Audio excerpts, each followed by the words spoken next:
Wesley, você está comigo no Celebre Guest. Você pode já compartilhar com alguém, mandar essa entrevista, dar um like e ajudar pessoas que precisam. Obrigada porque estou com você e você comigo. E hoje o tema da nossa entrevista é codependência emocional afetiva. A codependência emocional afetiva é um transtorno emocional que muitas pessoas sofrem em detrimento do amor excessivo por alguém. E esse transtorno, ele inibe a pessoa pelas tomadas de decisões acertadas. Nós estamos aqui hoje com a nossa entrevistada, que passou por essa condição emocional de dependência afetiva. Ela é casada, tem 2 filhos, um estuda direito, frequenta a faculdade, é um menino que trabalha, tem as suas responsabilidades. O outro resolveu usar drogas e com isso trouxe muitos problemas para dentro de casa. O marido, parceiro dela, ajudador e apoiador. De repente descobriram que o filho mais velho estava no uso e no abuso da droga. E para ela foi um choque. E a nossa convidada de hoje é essa mulher valente e que superou a codependência emocional afetiva. Vem pra cá, Shirley Gregório!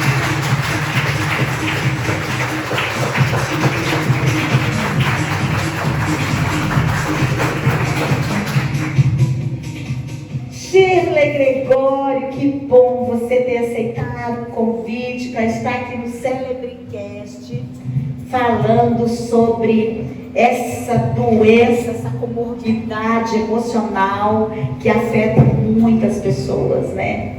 E eu estou feliz de você estar aqui. Boa noite, estou muito feliz de estar aqui, contar um pouco do que eu vivi, e eu tenho certeza que vai servir para ajudar muitas pessoas. O que eu superei, as pessoas também podem superar. Que bacana, feliz sou eu, né? Nós vamos conseguir ajudar muitas pessoas com a sua história, que eu ao tomar conhecimento da sua história, eu me tornei assim, muito sua fã, pela sua determinação, porque você fez o que muita gente precisa fazer e não tem coragem, e não tem a força. Quem e qual dos seus filhos que enveredou por esse caminho? Mais velho, mais novo? O filho mais velho, o David. Com que idade? E como você descobriu? A partir dos 12 anos, ele começou a ter uns comportamentos assim diferentes, começou a sentir sono, sonolento, levava ao médico, pressão baixa, mas assim, nunca desconfiei que ele poderia estar usando maconha. E chegou aos 18 anos, é assim, né? A mãe e o pai são os últimos a saber. Quando a gente sabe, já não está mais na maconha, já está na cocaína. E o David começou a se envolver com coisas erradas e foi parar no presídio. Foi aí que eu descobri que o David estava usando drogas. Depois de um delito que ele cometeu, é isso? Sim, ele estava com um amigo e eles foram assaltar um celular baratinho, né? Não precisava, estava trabalhando. Foi um choque enorme para mim e para o pai dele. Então você que está acompanhando aí, você que está juntinho conosco aqui no Celebrecast, perceba que o filho dela, da Shirley, ele não precisava roubar o celular. Mas ele entrou na vibe, ele entrou aí na parceria com alguém, cometeu um delito. E a polícia chegou. É isso? Eu estava no trabalho e sempre eu mandava mensagem, né? Naquela época era SMS, eu ligava e ele atendia. Chegou um momento que eu liguei e ele não atendeu. Liguei novamente, aí foi um policial que atendeu e falou assim: você quer falar com seu filho? Ele está aqui na delegacia, ele está preso. Na hora que você se sentiu nessa hora, recebendo uma notícia dessas? Eu pensei que era um trote, não acreditei, aí perguntei: como assim? Estava ele mais um. Eles estavam roubando, foi preso no ato e eles estão aqui. Se você quiser falar com ele, você vai ter que arrumar um advogado e vir correndo para cá. Vocês tomaram todas as providências, já acionou seu esposo, e todo mundo já ficou numa condição emocional muito delicada, né? Porque não é fácil. Você está no descanso da sua casa e foi lá. De lá ele foi preso, como é que foi? Então, quando nós chegamos, meu esposo passou para me buscar no serviço, eu não estava acreditando, assim, sabe? De início você pensa, não, é uma brincadeira, é um trote. Enquanto não chegamos lá, a ficha não caiu, né? Mesmo assim, você não acredita, você fica com o seu emocional muito abalado. Como assim? Como que aconteceu isso? O menino, né, que você queria na igreja, que você queria com carinho, e pagamos advogado, mas ele foi para o CDP de lá. E lá ele ficou 7 meses e 20 dias. Shirley, assim, a gente fica se questionando, né? Porque essas coisas acontecem, batem a nossa porta. E o seu mais novo, o que achou de tudo isso? Na época ele estava com 12 anos e ele ficou muito abalado. Ele também assim, não acreditava que o irmão dele tinha feito isso. Na verdade, eu como mãe, eu não acreditava. A gente fica assim, não é impossível. E vem aquela coisa de você ficar se acusando. Eu sou culpada, né? Alguma coisa eu fiz, aonde eu errei. Alguma coisa a gente quer se culpar. E ali foi aquele momento assim, vem a vergonha. Você fica com muita vergonha de você falar para os familiares. E essa dependência emocional é tão ruim que você começa tipo colocar a culpa na outra pessoa. Nunca achar que realmente, olha, ele fez, ele estava ali. Não, foi a outra pessoa que estava com ele, é alguém que influenciou, é alguém que levou, né? Shirley, eu fico assim pensando realmente na sua dor. E é nesse ponto da nossa entrevista que eu quero começar a falar sobre a codependência emocional afetiva. Porque a codependência, ela traz esse dilema da dor, da angústia, da culpabilidade, o codependente, ele se autorresponsabiliza. Aconteceu isso, ele fez isso, alguma culpa eu tive. E em que momento você acordou, depois que ele já estava no CDP, passou 7 meses, você ia visitá-lo? Sim, todo final de semana, eu e meu esposo, o meu filho mais novo, eu levava poucas vezes, mas todo final de semana estávamos lá, enfrentando aquela fila, chegando de madrugada para entrar no outro dia de manhã.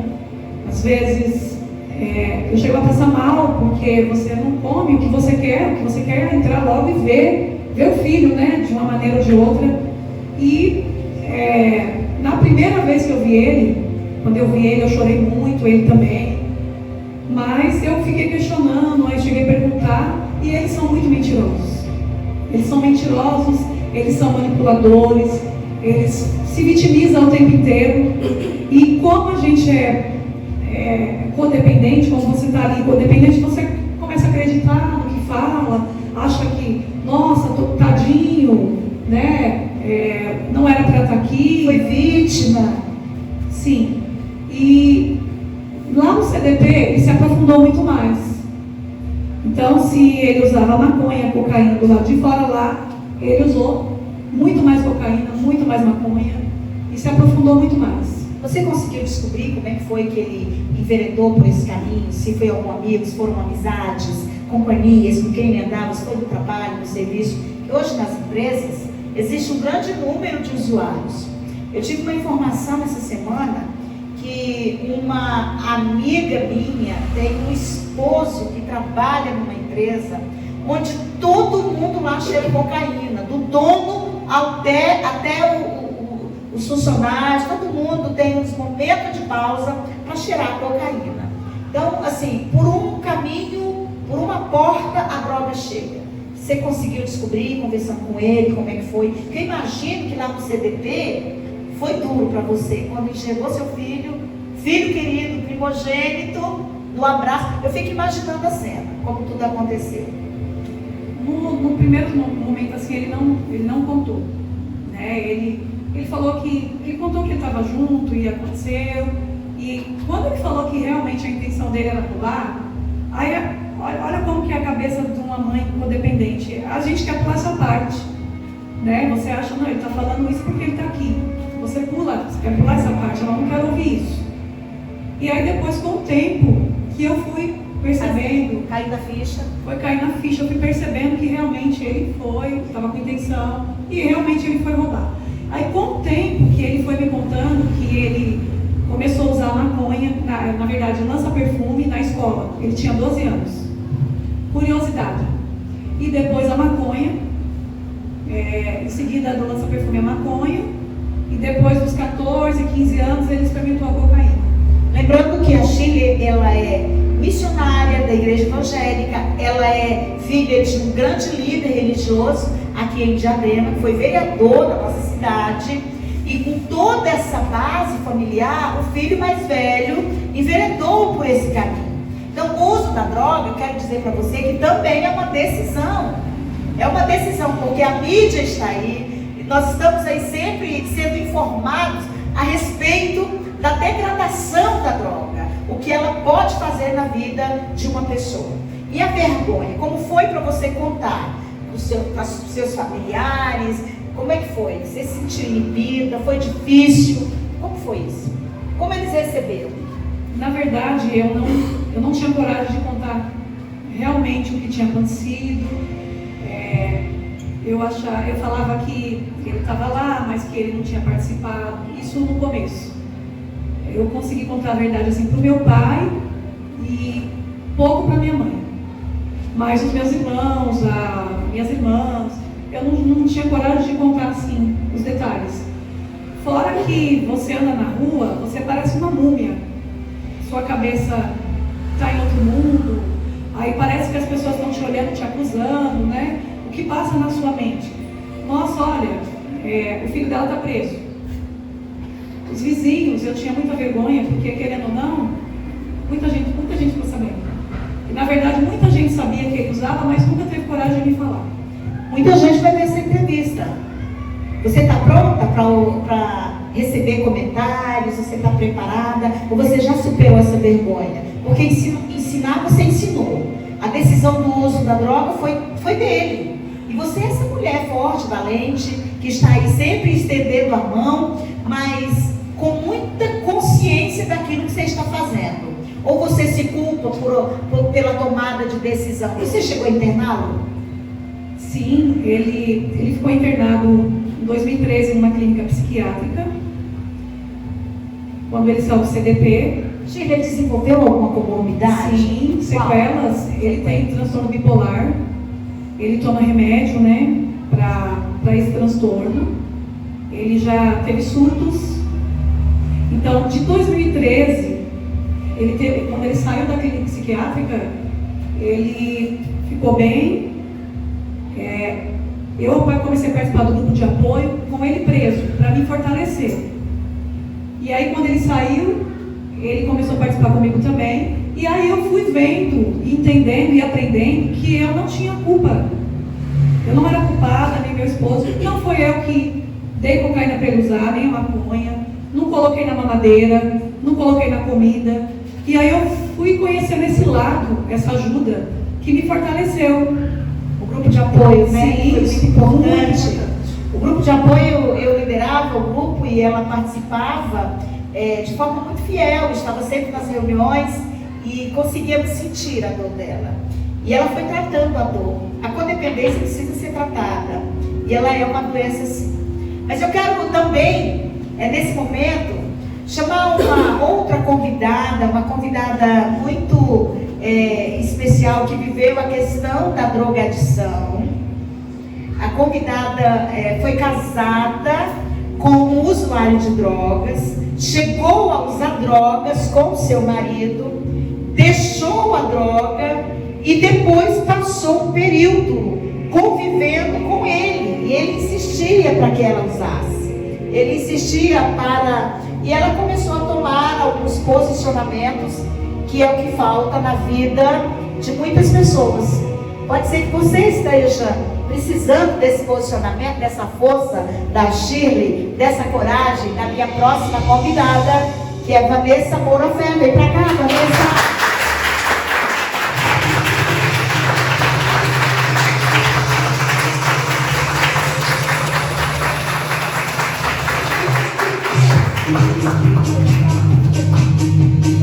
Vanessa, que bom que você está aqui, super legal você aceitar o meu convite para falar de um tema que tem assolado a sociedade brasileira e o país todo, fora do país, Estados Unidos também, as pessoas usam muita droga. E eu queria que você falasse um pouquinho dessa passagem de usuária. Você acha que em algum momento você foi codependente do seu ex? Boa noite, tudo bem? É um prazer estar aqui novamente, é uma honra, né, vir para aqui para o canal da senhora. E eu sei que de alguma maneira nós vamos contribuir para a vida de alguém, né? Certeza. E sim, eu fui codependente e dependente química, né? Quando nós somos codependentes, a esposa, a mãe tem um quadro, a esposa tem outro, né? E eu vejo por os grupos de apoio que o quadro da esposa é ainda aquele negócio de muita culpa, né? E o dependente químico, ele consegue fazer você se sentir culpado, né? E assim, é porque você foi para a igreja, por isso que eu fui pro bar. É porque você saiu com o pessoal do seu trabalho, por isso que eu fui pro bar. É por isso que eu fui cheirar cocaína. Não, eu queria que você cheirasse comigo, porque aí nós ia até a mesma vibe. Isso não foi a vida que eu queria com você.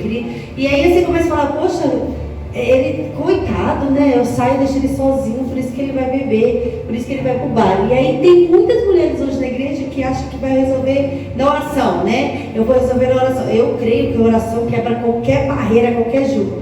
Mas tem que ter ação também, né? Até porque a palavra é ora mais ação. É orar com a ação. Então, nós precisamos tomar algum momento, Shirley, o David quis justificar o uso dele. Eu fui para esse mundo por causa disso, daquilo. Algum momento ele fez isso com vocês? Sim, ele dizia que porque ia para a igreja, que a gente prendia ele, que ele não ia para balada. É um menino de 12 anos. E aí ele tipo culpava. Vocês me prendiam, vocês não deixavam eu à vontade. Então assim, no começo, jogava essa culpa toda. E às vezes eu caía na onda dele. Quando eu era doente. Sim. Então isso acabava me matando aos poucos. Em algum momento você se reconheceu como uma codependente do David? Sim. Tanto que ele teve a recaída em 2015 e eu tive que tomar uma decisão de internar ele numa clínica de recuperação. Como foi? Então, eu comecei a frequentar o grupo de apoio e comecei a ter as ferramentas.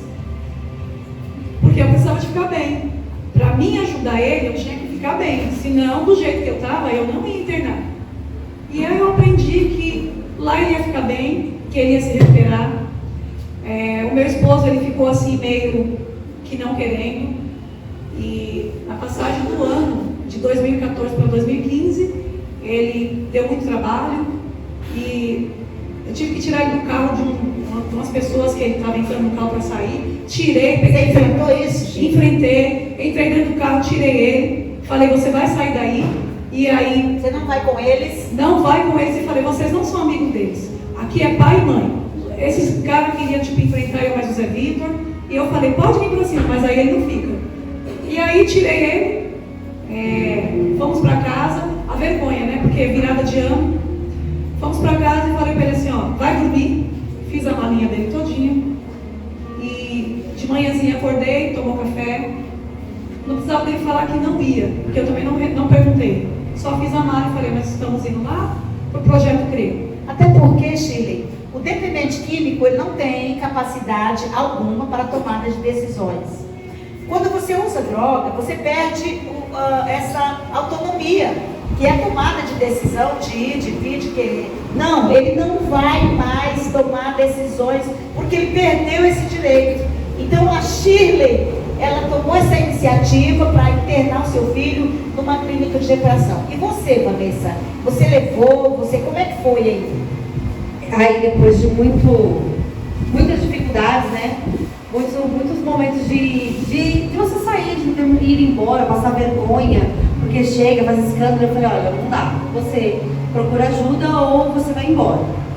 Né? Aí ele, não, eu quero ajuda e tal, aí foi, de livre, espontânea vontade, ficou lá um tempo. Aí daqui a pouco começou já a dar trabalho, a manipular e encher o saco na clínica lá no Projeto CRE. Aí eu falei pro pastor, né, manda embora, não fica se estressando não, porque não vale a pena, ele não quer mudança. Eu percebi, quando eu me libertei da codependência, eu percebi que ele não queria.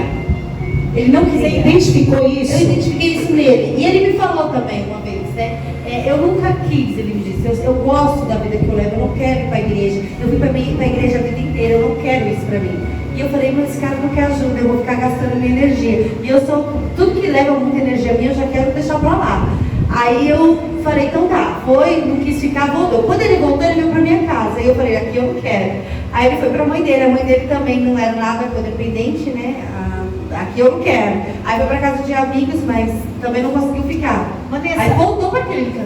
Vanessa, na verdade, os pais acham que tem que aceitar o cara que faz a farra dentro de casa, que causa um nível de estresse muito alto dentro de casa, que tira o sossego da mãe, o sossego da esposa, Dos moradores da casa. dos moradores, das crianças.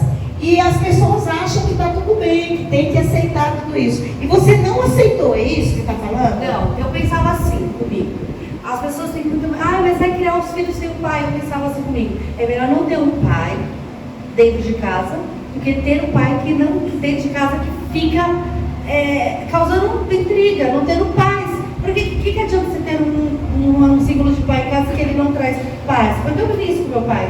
Então era melhor que eu fosse embora, ficasse longe da minha família, do que trazer um mau exemplo, né? E aí nem eu e a mãe dele decidimos, aí ele voltou para a clínica. Aí ficou mais um tempo e aí não conseguiu, não aguentou, porque ele não queria. E ele falou para mim, eu não quero me tratar, eu quero usar droga, eu quero que você volte a usar comigo, não é essa vida que eu quero. Até chegar ao ponto dele me bater na frente do nosso filho, aí foi todo aquele transtorno, parar na delegacia, enfim. Na verdade, a droga, ela é uma paixão. Você que está assistindo, tem um usuário aí na sua casa, na base do conselho não vai resolver.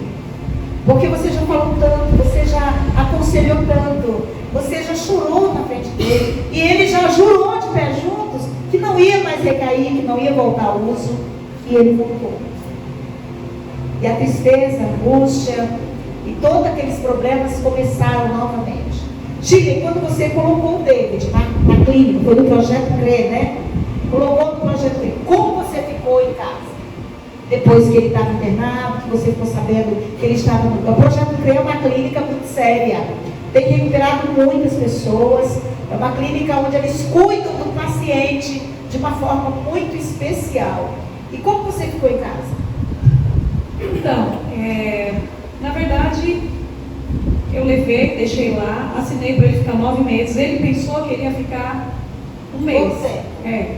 E aí ele falou, mãe, quanto tempo eu vou ficar? Eu falei assim, você vai ficar o tempo que eu assinar para você ficar, você não tem escolha mais.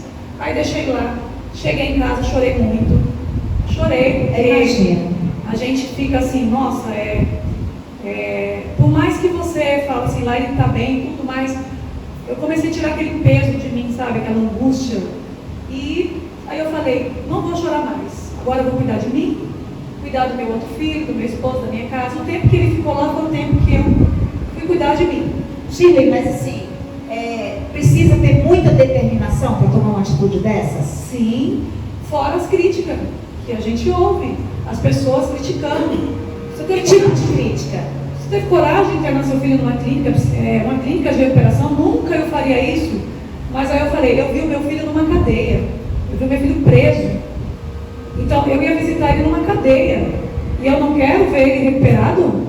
Então as pessoas elas ficavam acusando muito, nossa, mas é muito tempo, vai buscar ele. Eu falei, não. Na verdade, elas não sabem nem o que estão falando. Você recebeu crítica? Muitas. Nossa, mas quem vai jantar você por ir na clínica lá? Eles vão entupir de remédio. E o cara me dando um mau trabalho, me deixando maluca. E as pessoas ainda falavam assim. Mas foi o tempo que eu pude viver, respirar. Mas Mas você sabe que isso também faz parte da codependência. Toda pessoa que é contra a internação, ela não quer cortar o elo relacional entre ela e o usuário. Algumas pessoas se alimentam do sofrimento. Algumas pessoas se alimentam daquela dor.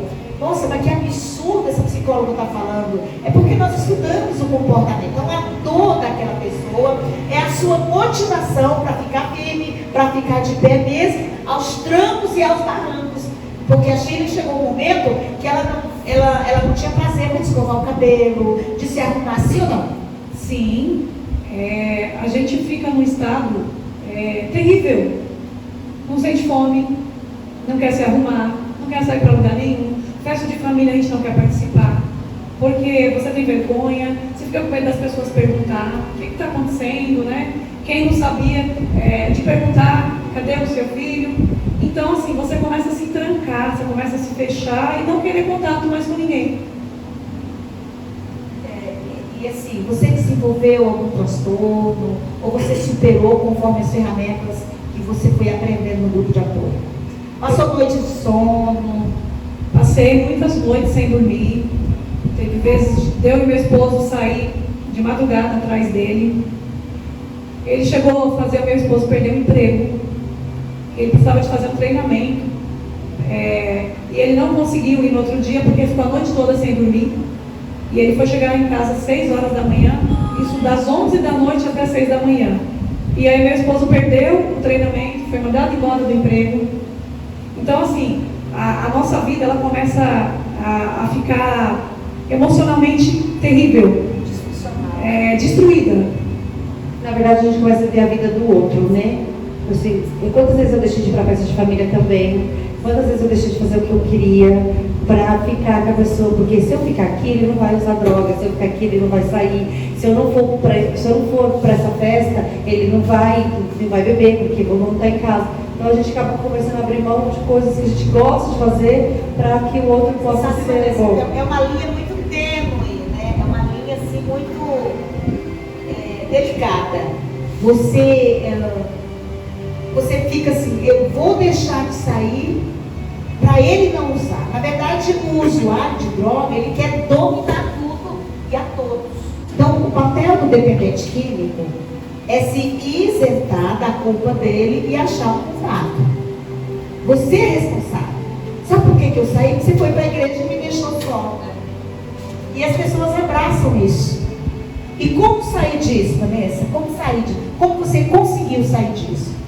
Aí chegou o momento que eu comecei a vir nos grupos de apoio, comecei a aprender ferramenta e eu comecei a me amar, sabe? Falei, não, eu não posso ver a vida de outra pessoa.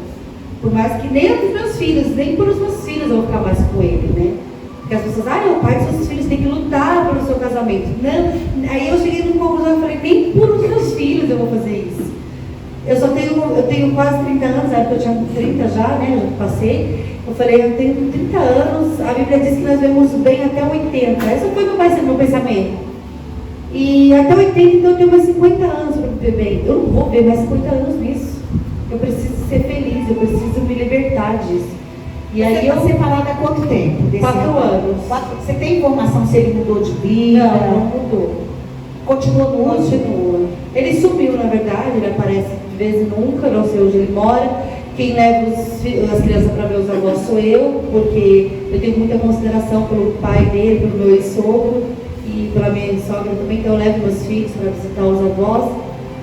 Falo com todo mundo da família, mas ninguém sabe dele, ninguém sabe onde ele está. Vanessa, você acha, como você já foi usuária também, eu não posso perder a chance de fazer essa pergunta. Você acha que deixar o uso da droga também é uma decisão? A pessoa tem que decidir? Tem que decidir. Eu acho que não tem nada no mundo, só neste mundo, né? Deus pode fazer transformação, mas a palavra de Deus diz o quê? Que Ele está na porta e bate. É você que tem que abrir. E se o dependente químico não decidir mudar de vida, ele nunca vai mudar de vida. Mas você sabe, Shirley, que às vezes os pais ficam só com essa ideia. Se ele não decidir, não adianta eu internar. E eu quero deixar aqui claro para você que a decisão de abandonar a droga pode acontecer dentro de uma clínica de reabilitação. Lá, eles fornecem ferramentas para que a pessoa se conscientize e sair de lá limpo e não querer nunca mais. Não perca a oportunidade de tomar uma decisão. A decisão que a Shirley tomou. E ele foi para lá, ficou quanto tempo? Ele ficou 9 meses. Ficou 9 meses na clínica de recuperação. Quando ele saiu, né, é como se fosse um bebê que acabasse de nascer. Tinha acabado de nascer, você tem que ter aqueles cuidados. Eles saem de lá com muito medo, né? Tipo assim, ô David, vai ali comprar um pão, mãe, vamos lá comigo? E você tem que ter aquela paciência de estar acompanhando. E também, assim, um fato que ele tem, que muitos dependentes que têm, que ficou as sequelas das drogas, mais da maconha. Ele faz tratamento com um psiquiatra até hoje, nunca parou. Teve aqueles momentos que ele achava que estava bom, eu vou beber uma cerveja, não vai me fazer mal. Faz porque uma pessoa que já usou droga, ela não pode nunca colocar álcool na boca. Já teve crises de ansiedade. E assim, o que eu falei para ele, eu não vou parar minha vida mais por causa de você. Eu vou lutar junto com você e você vai seguir o seu tratamento. E ele teve, foram 3 internações em clínica psiquiátrica, uma na clínica de recuperação, e o tratamento dele, até hoje, ele tem que fazer o tratamento com um psiquiatra, tomar remédio. Contínuo, né? Sim. Após a recuperação, tem que continuar aqui fora. Você sabe que eles tomam um chá que quem trabalha com dependência química e que já internou o paciente, sabe da existência desse chá. Jatobol. Eles tomam um chá do Jatobol. Mas eu já estou bom, me leva para casa.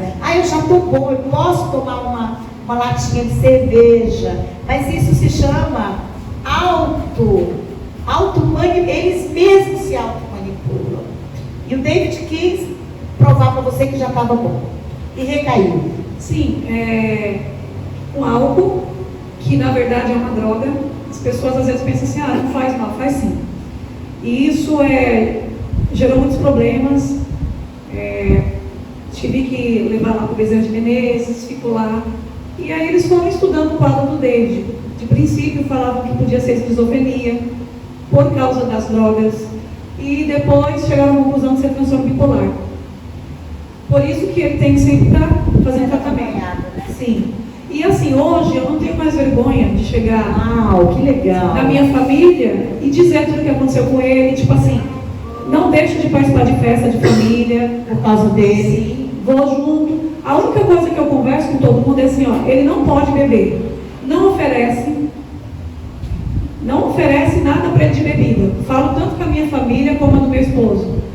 Não oferece. Se vê ele bebendo alguma coisa, pode chamar atenção. Então, assim, hoje todo mundo me ajuda nesse sentido. Bacana, né? Bacana. Você sabe que após a saída da clínica, o dependente químico, porque o que acontece, Vanessa? Que as pessoas acham que a recuperação é só lá dentro da clínica. A clínica é uma desintoxicação. Aqui fora é a vivência do dia a dia, cara a cara com a droga, não para droga, não para droga, não para o álcool, não para maconha, não para o crack, não para cocaína. É aqui a recuperação. Lá dentro da clínica é o aprendizado de ferramentas e aqui fora é a vida de cara limpa. É aqui que você vai fazer a aplicação de tudo que você aprendeu lá na clínica. Assim, né, para a gente tomar essa decisão que eu falei, tem que ter as ferramentas, tem que ter o respaldo. Você não toma uma decisão sem você ter um começo. Por exemplo, se você fazer a faculdade hoje, você vai ir numa faculdade e você pode assistir aulas experimentais, para que você possa tomar a decisão.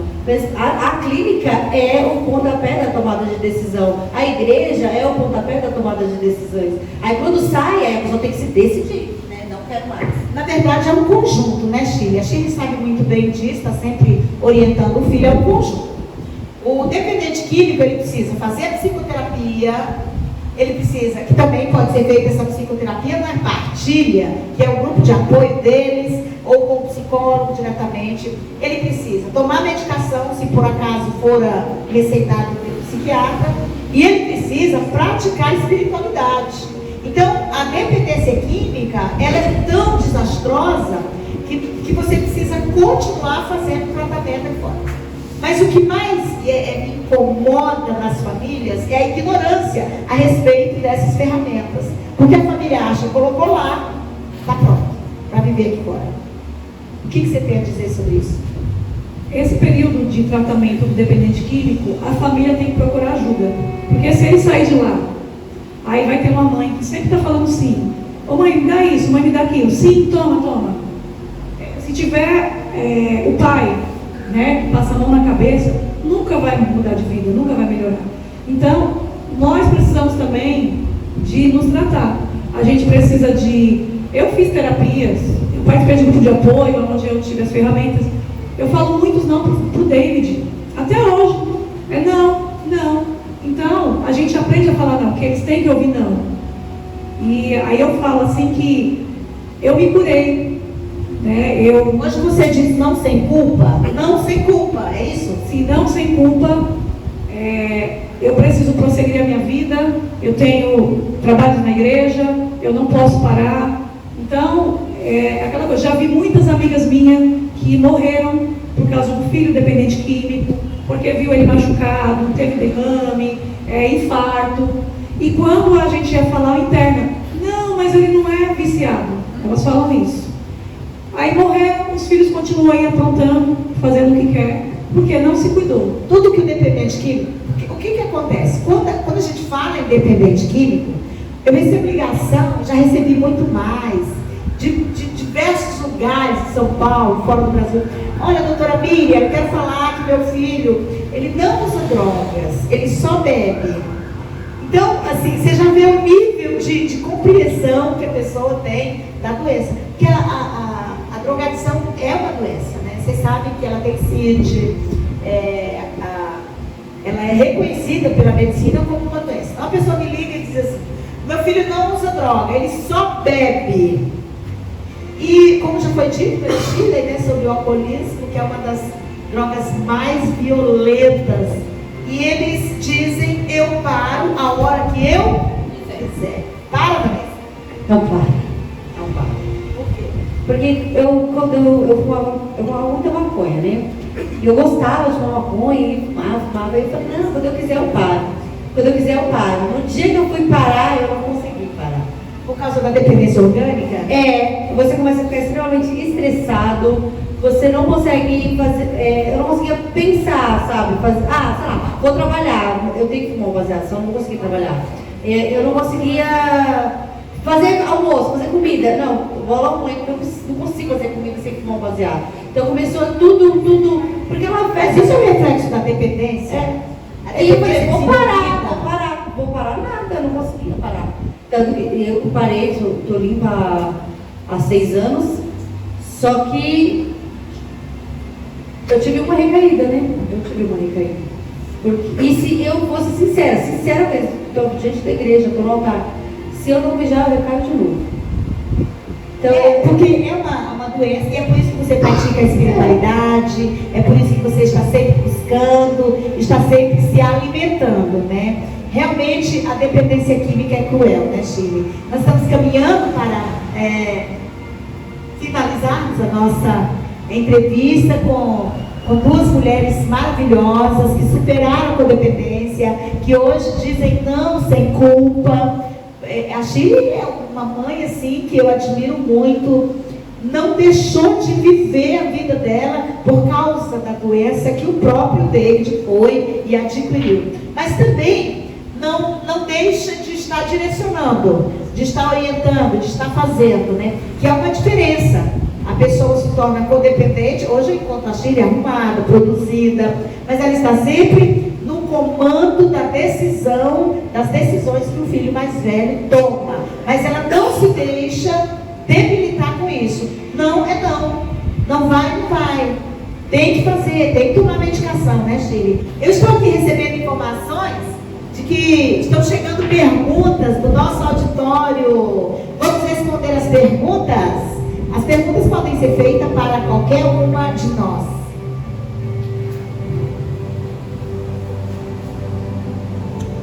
Olá, boa noite. A minha pergunta vai para a Shirley. Qual é o seu nome? Meu nome é Thaís. Para quem é a sua pergunta? Para Shirley. Para Shirley. Isso. Shirley, em algum momento, o seu filho, ele precisou roubar alguma coisa dentro de casa? Chegou a tirar alguma coisa de dentro do seu lar para usar drogas?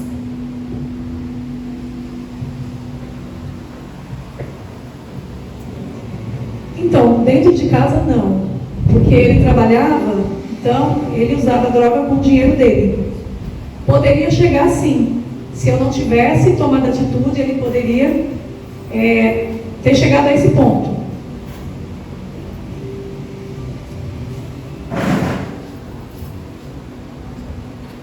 Olá, boa noite. Boa noite. Como é seu nome? Meu nome é Josias. Gostaria de fazer uma pergunta para a Vanessa. Se ela também chegou a pegar algo dentro de casa para vender, para estar usando drogas, e como foi esse processo, como ela conseguiu de verdade, como ela se enxergou que estava liberta desse vício. Vanessa, uma pergunta para você. Vamos lá. Vamos responder um pouco. Não, na minha casa não, né? Mas eu cheguei a me envolver com pessoas que praticavam crime e eu precisar de dinheiro, né? Eu era muito nova, então eu comecei a trabalhar para os meninos no tráfico, no roubo, né? Escondendo armas na minha casa, escondendo drogas na minha casa, tudo que eles precisassem, eu fazia para que eles me retribuíssem com o uso, né? Me retribuíssem com isso. A decisão, quando eu decidi numa campanha na igreja, eu ia com todo culto e fiz uma campanha, ia escrever um bilhetinho, até falei na outra entrevista. E um dia eu desci e falei, nós vamos fazer um papel de besta, né? Cheguei na minha casa, saía do culto, chegava na minha casa, rolava um baseado e fumava. Toda vez eu fazia isso, eu falei, não, vamos parar com isso de uma vez. E também teve uma vez que um amigo meu falou assim, o Vitor estava na minha barriga, eu estava fumando baseado com ele falou, daqui a pouco é o Vitinho fumando com a gente. Aquilo ali soou de uma maneira tão profunda assim, eu falei, não quero que meu filho fume maconha.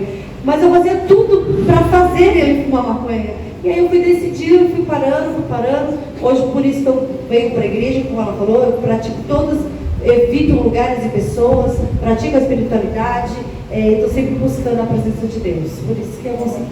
Tem mais uma pergunta aqui. Como é o seu nome? Boa noite, tudo bem? Boa Meu nome é noite. Alexandra. Eu queria perguntar para Vanessa.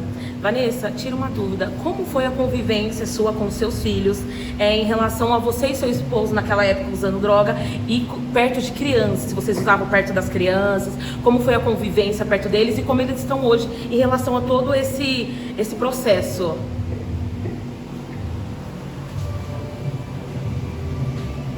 A Sofia, ela ficava mais na casa da minha mãe, né? Praticamente ela não morava em casa, ela ficava a maior parte do tempo lá.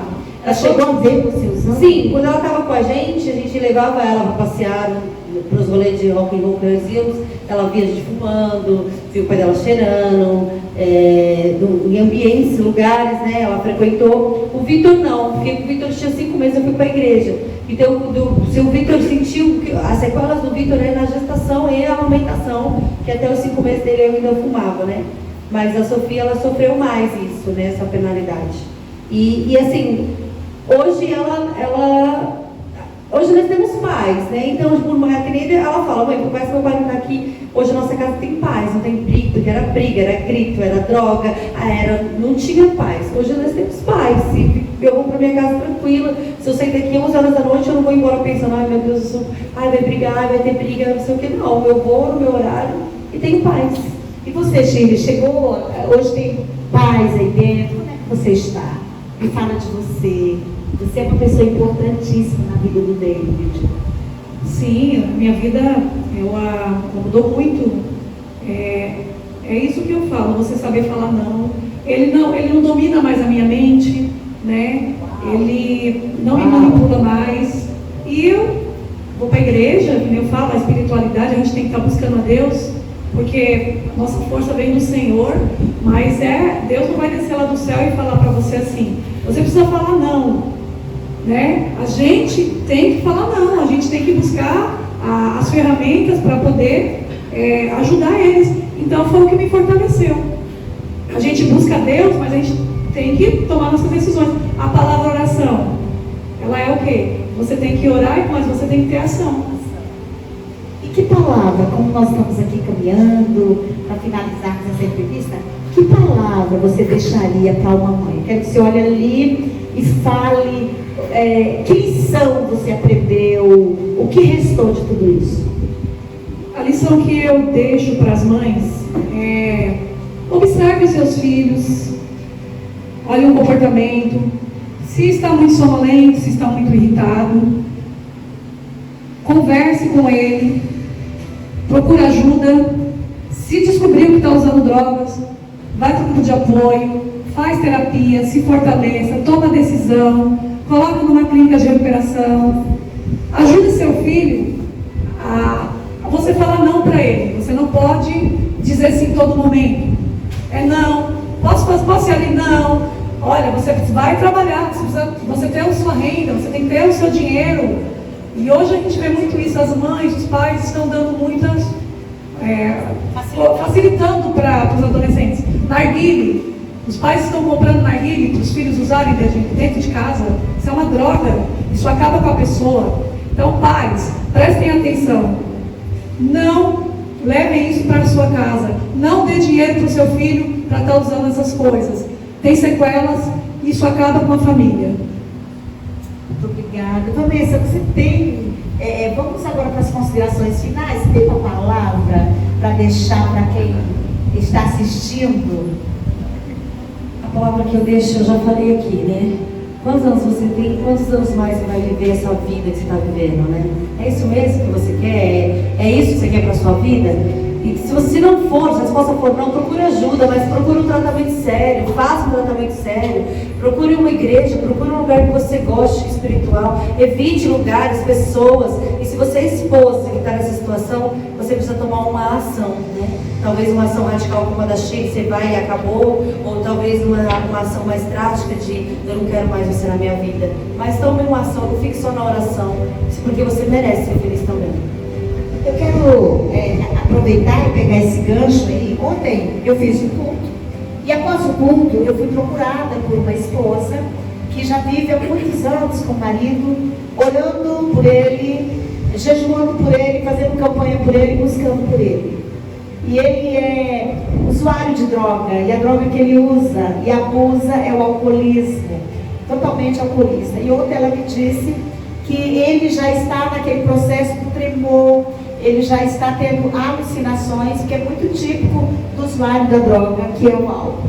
Portanto, o meu recado para você que está conosco nessa entrevista: não tenha preconceito a respeito da clínica, da casa de recuperação. Procure se inteirar. Existem muitas casas de excelência que vão tratar o seu dependente químico com muita dignidade. Então, a casa ela fornece ferramentas para você e para o usuário também. Você que tem preconceito, você está perdendo uma excelente chance de tratar esse dependente químico que está acabando com a sua saúde, acabando com a sua vida. E você está aí sem conseguir fazer o que elas fizeram, tomando decisões. Eu quero super agradecer. Eu sei que nós vamos conseguir ajudar muitas pessoas. E eu quero dizer que eu posso ajudar você. Eu tenho especialização em dependência química e codependência emocional afetiva. Qual é a vida que você tem levado? Que vida você está levando no relacionamento com alguém que usa e abusa, olhando a pessoa caída e não vai internar porque ele não quer internação, porque ele diz que vai parar, porque ele diz que tem o controle. Esse usuário já perdeu o controle há muito tempo. O primeiro passo é a perda do controle. O segundo passo é a perda da vida. Tome uma decisão antes que seja tarde. Muito obrigada.